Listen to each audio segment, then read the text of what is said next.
ओम शांति। गीता के 7वें अध्याय का 8वां श्लोक कल से आगे। परमात्मा की सृष्टि का सबसे उत्तम अध्याय है मनुष्य। मनुष्य अब सफाई से रहे। सफाई का अर्थ इस प्रकार है। स का अर्थ है समान। परमात्मा ने समान के रूप में, साधन के रूप में जो संसार हमें दिया है, इसका इस्तेमाल हम किस प्रकार करें। फ का अर्थ है फायदेमंद और ई का मतलब है इस्तेमाल करें। संसार में उत्पत्ति का सबसे बड़ा फायदा है कि परमात्मा को प्राप्त करें, पर इसके लिए हमें मन, बुद्धि और इंद्रियों की सफाई कर करके अपने ही जीवन को परमात्मा के बैठने का सुंदर आसन बनाना है। आसन जितना दिव्य, सुशोभित होगा और सुगंधित होगा, उतना ही मनुष्य परमात्मा के निकट हो जाएगा। मनुष्य, तू परमात्मा के लिए सुंदर आसन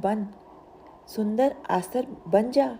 यदि हमें कोई गंदा आसन दे तो हम उस पर नहीं बैठते, तो परमात्मा क्यों तुम्हारे गंदे आसन पर बैठेगा।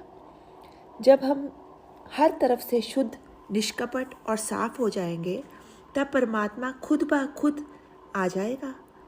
मैंने जल जिससे सफाई की जाती है, अग्नि जिससे साफ करते हैं, मिट्टी जिससे साफ करते हैं, सफाई करने के सब साधन तुझे दिए हैं।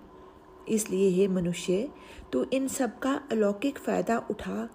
संसार में अलौकिक फ़ायदा परमात्मा को पाना है।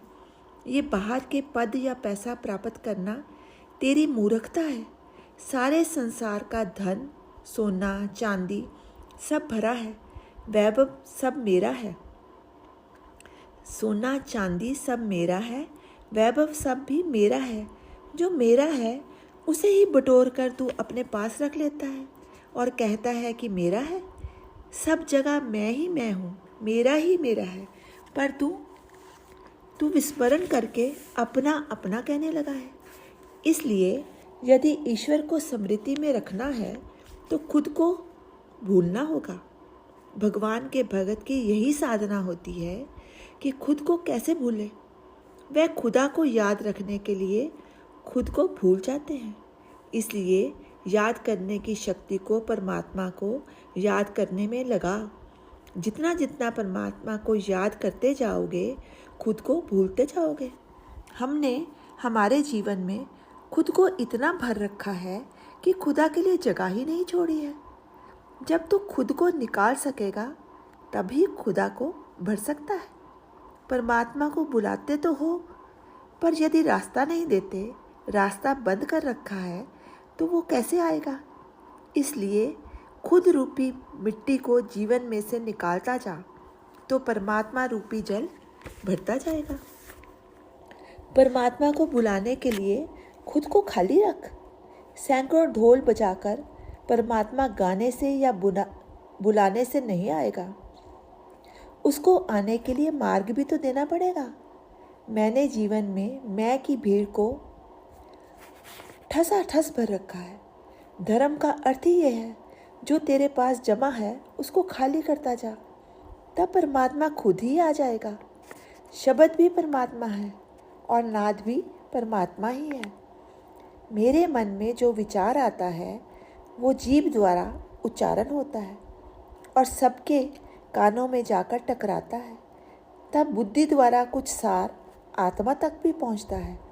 इसी प्रकार जीवन में भी अधिकार के लिए देवों, दानव और मानव तीनों टकराते हैं। हमारे जीवन में भी ये देव वृत्ति, मानव वृत्ति और दानव वृत्ति का टकराव होता रहता है। जब भी कहीं झगड़ा होता है तो उसको मिटाने के लिए किसी तटस्थ की आवश्यकता होती है। इसलिए एक बार देव, दानव व मानव रामायण का बंटवारा करने के लिए लड़े और शिव के पास गए।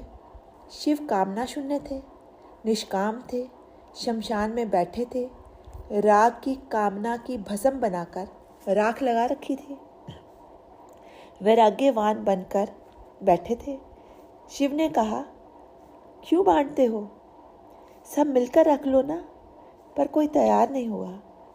33 करोड़ 33 लाख 3300 33 शब्द एक एक के हिस्से में आ गए। अक्षर बच गए 2। ये बांटा नहीं जा सकता।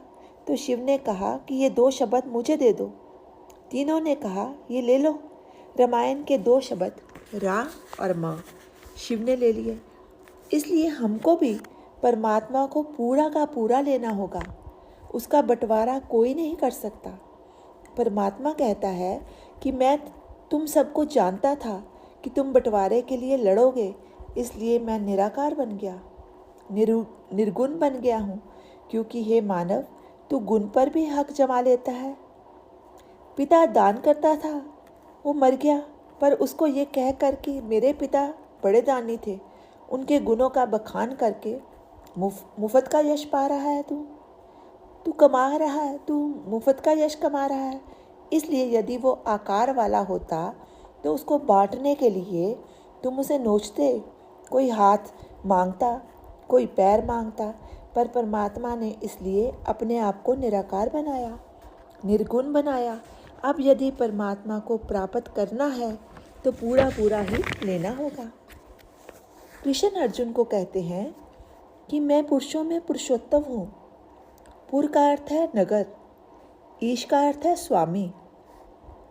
इसलिए हे कृष्ण, जितनी भी संसार की काया है ये नगर के समान है।